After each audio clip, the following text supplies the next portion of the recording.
يسعد اوقاتكم يا احلى متابعين. كيفكن؟ شو الاخبار؟ طمنوني عنكم. اشتقت لكم كتير واشتقت لقناتي، اشتقت لروتيناتي ويومياتي حتى شاركها معكم واقرا تعليقاتكم الحلوة. كنت انتظر انه شو بدكم تعلقولي، شو كيفكم تشجعوني. الي فترة تارك القناة، كان عندي اسبابي، اكيد رح اخبركم شو هي، بس ان شاء الله هلأ رح ارجع للقناة، حاول قد ما بقدر اني اصور وشارككم يومياتي. بس بدي طلب كتير صغير منكم، انكم ترجعوا تدعموني مثل ما كنتوا تدعموني، وخاصة الاشخاص يعني اللي كانوا عن جد مخلصين لقناتي من بداية افتتاح القناة لاخر فيديو نزلته. هن كل فيديو بيحطوا لي لايك، بيعلقوا بينتظروا فيديوهاتي، واذا غبت كانوا يسألوا عني. عن جد هدول الاشخاص لهم معزة خاصة بقلبي، وبعتبرهم عيلتي التاني. وانتو بدي منكم كمان هيك تكبروا لي قناتي، تدعموني حتى اليوتيوب يقترح قناتي وتوصل لأكبر عدد من الأشخاص.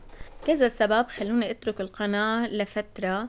من هاي الأسباب أكيد أي حدا أو أي بنت أو أي ست بيت سورية عندها محتوى على يوتيوب أو أي موقع من مواقع التواصل الاجتماعي بتعرف انه هذا المحتوى بده مصروفه الخاص، بده تفرغ، بده جهد كتير كبير، يعني مسؤولية. لأنه إذا ما كان في تغيير، في تنويع بالمحتوى يلي عم ينزل، العالم بتمل، العالم ما بتتابع. أكيد يعني طبعا أنا منهم، إذا بدي تابع محتوى إذا ما كان في تغيير وتنويع دائما في اشياء جديدة، بطل اني تابع، بغير مثلا القناة اللي عم تابعها. نحنا كشعب سوري عايشين بهالبلد، يعني اكيد كلكم بتعرفوا الغلا اللي كان عم يصير بالبلد. ما في حدا فيكم الا ما عنده مثلا عيلته، قرايبينه، اصدقائه يعني بهالبلد، واكيد تتواصلوا معهم وبيحكوا لكم عن الغلا، لانه صار حديث الناس باخر فترة. كان غلا لا يطاق، الشعب ما عاد يتحمل عن جد ضغوط، المصروف ما عاد يتناسق ابدا مع الدخل. نحنا كمستوى عائلة صغيرة، يعني ما في غير انا وزوجي وبنت صغيرة، كنا نحس عن جد بعبء المصروف. زوجي بيدرس، وانا صرت اشتغل فترة بالتسويق كمان، انه هيك يعني انه ساعد زوجي شوي بالبيت، او انه لبي احتياجاتي الخاصة. ومع ذلك نحس انه عن جد انه الانسان ما عم يلحق. يعني نحن كشخصين، فكيف مثلا يلي عنده 3 أو 4 أولاد وما عنده هالدخل يلي بيقدر يلبي احتياجات عيلته ومتطلباتها الأولية. ما بدنا نحكي عن الرفاهية أبدا، لأنه عن جد نسينا شو هي رفاهية بآخر فترة. لأن الغلا يلي كانت عم تعيشه البلد واللي كان عم يعيشه الشعب السوري، سواء بالغاز، بالمازوت، بالبنزين، بالمواد الغذائية، بالألبسة، بأي شيء، يعني إذا بده يقدم خطوة لقدام يحسب له 1000 حساب حتى يقدر يأمنها. الحمد لله رب العالمين، بعد كل هالضيق والضغط الله فرجها على البلد وتحررت وانتصرت. بدي بارك لكل السوريين يلي عم يتابعوني بالتحرير، بالنصر. ان شاء الله هيك تكون سنة 2025 سنة خير وفرج على سوريا مثل ما موعودين. بكفي انه تحررنا وانتصرنا، يعني عبء كبير كتير ونزاح عن قلبنا. صرنا نحس بالامان، نحس انه عن جد نحنا هلأ بدنا نعيش، هلأ بدها تصير سوريا. كتير متأملين ومتفائلين بالايام الجاي ان شاء الله. هيك يعني كلها فترة بسيطة وبترجع سوريا بتتعمر بشعبها باهلها، وبتصير احسن من قبل بكتير. عم حس هالفرحة مو بس فرحة للسوريين، كل البلاد العربية عم تهنينا، فرحانة لنصرنا، فرحانة للشيء يلي عم تعيشه سوريا. الحمد لله رب العالمين، كله بفضل الله وبفضل هالأحرار يلي حررونا من هالطاغي.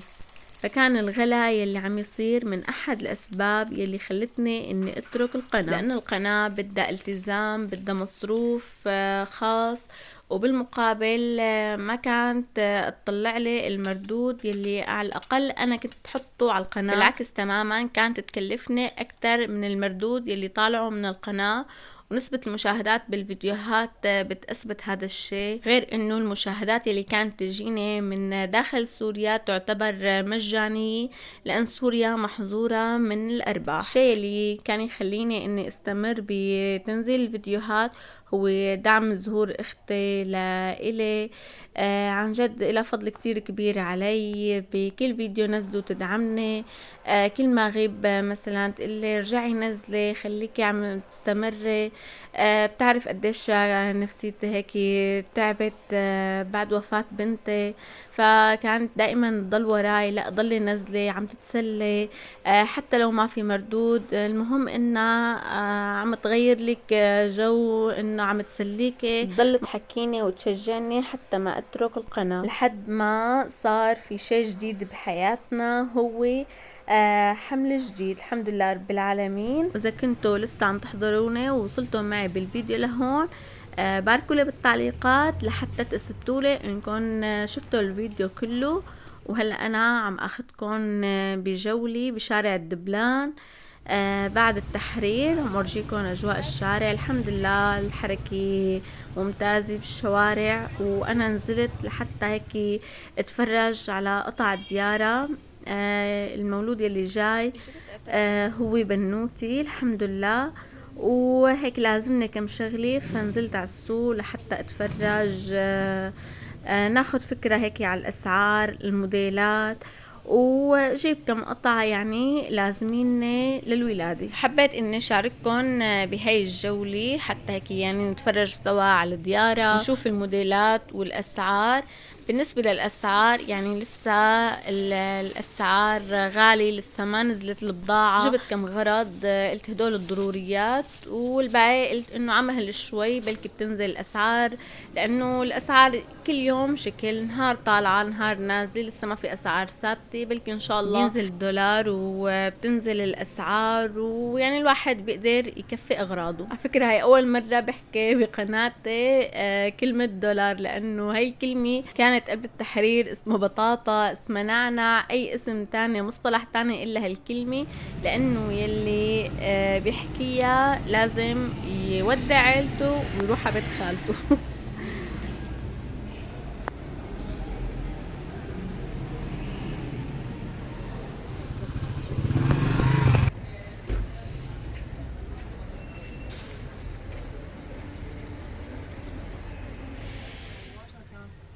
والله حتى الحلوات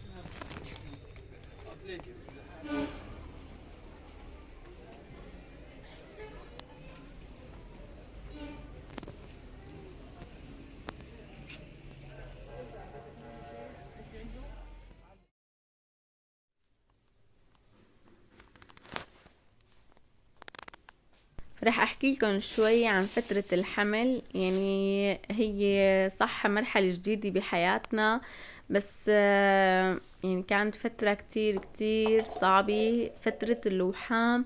والمشكلة انه مو هو شهر او شهرين، يعني انا لحد هلأ انا صرت بالشهر الثامن. لحد هلأ في اكلات كتير ما عم بقدر اتقبلها، ما عم بقدر شم ريحتها. يعني نسيت اطبخها من بداية الحمل.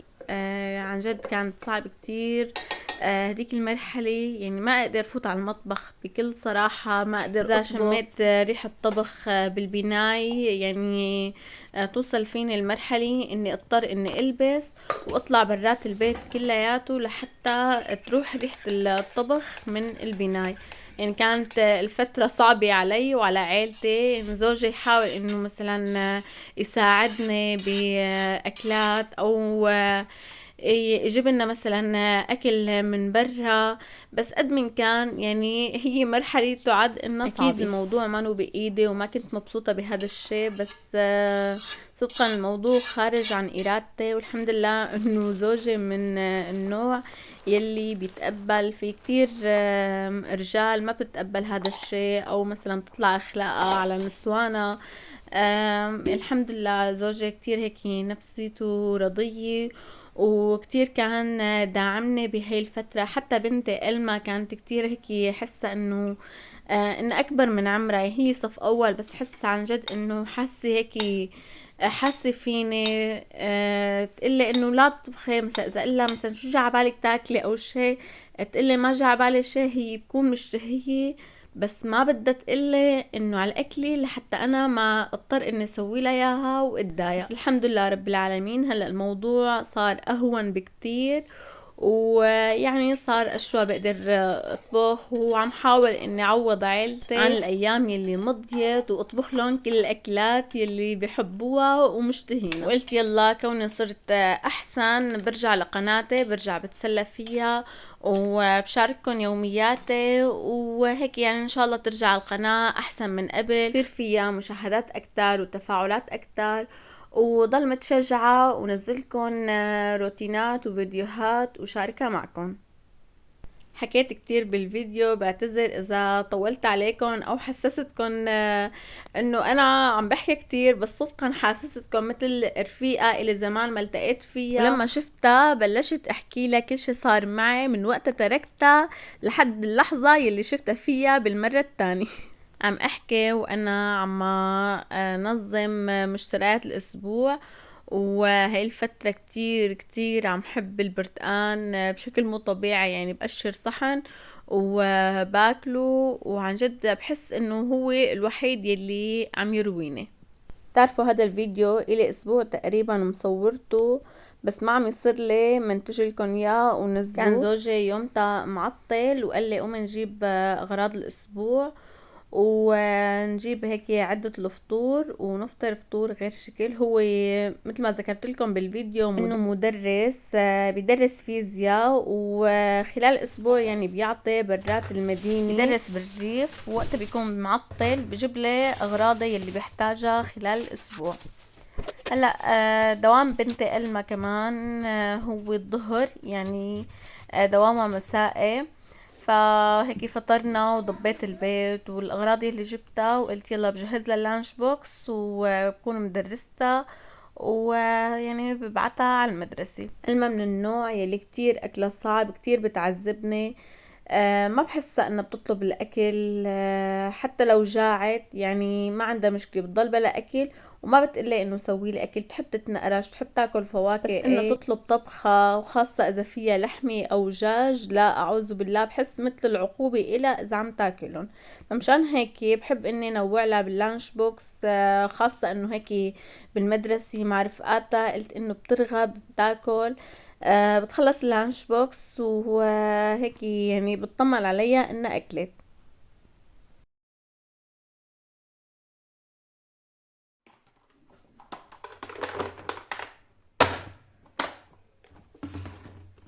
ساعدونا انتو بالتعليقات، اعطوني افكار لحتى اقدر اتعامل معاها او رغبها بالاكل. عندكم هيك اطفال كيف تتعاملوا معهم؟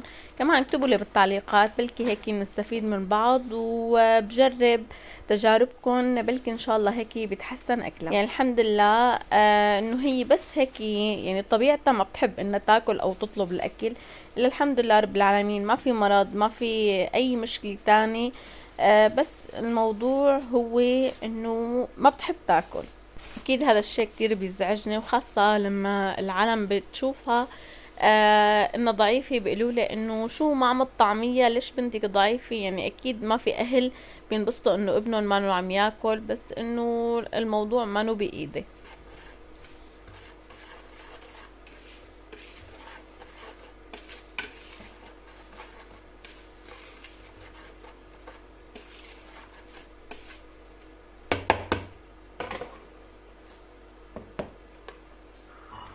هون زوجي كان مشتهي على أكلة حلو هي البسبوسة، فقلت يلا بما انه معطل رح سويله اياها. بهالبردات كتير عم نشتهي اكلات الحلو، خاصة يلي فيها قطر. فهلا توقيت الكهرباء عنا عم تجي الكهرباء ساعة، فقلت يلا بجهزها، وعلى جية الكهرباء فورا بحمل فرن وبخبزها. طبعا هي بسبوسة السبع كاسات معروفة، وانا منزلتها بقناتي مسبقا، وهلا عم سويها بس شوي ضاعفت المقادير، بدل ما اعمل مثلا كاسة جوز الهند كاسة سميد، حطيت كاس ونص جوز الهند، كاس ونص سميد، كاس ونص لبن، زبادي، 4 حبات بيض، ظرف فانيليا، ظرف ازرق، هو عبارة عن معلقة طعام، أوبعة، كاسة سكر، وكاسة طحين. حطيت كمان برش الليموني حتى هيك اتخلص من زنخة البيض. حطيت كاسة زيت، زيت نباتي. بخفق كل المكونات السائلة اول شي مع بعض، بعدين بضيف المكونات الجافة.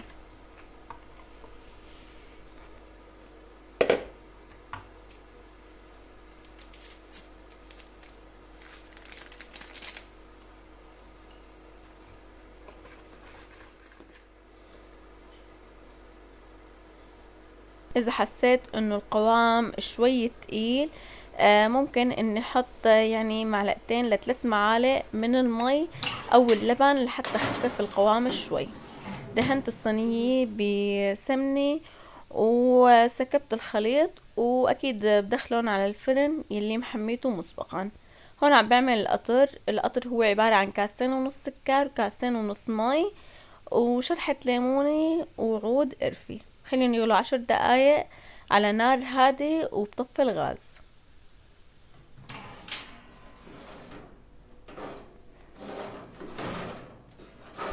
ولما بتتحمر وبتستوي كلياتها اكيد بيكون القطر برد، ف بسكب عليها القطر، بكون الصينية سخنة والقطر بارد. طبعا اكيد ماني عم صور الفيديو كله بيوم واحد، هو عبارة عن مراحل متقطعة. كل ما قدرت اني اصور شوي بفتح الكاميرا وبصور حتى ما اتعب، يعني حسب وضعي بالحمل.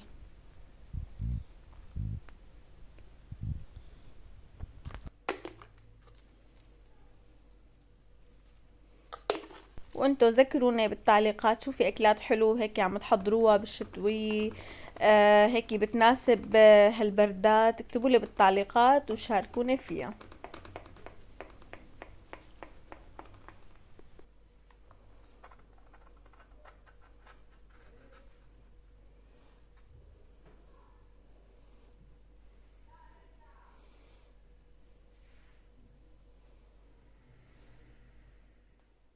حبايب القلب، وصلت معكم لنهاية الفيديو. بتمنى يكون الفيديو عجبكم، المحتوى عجبكم.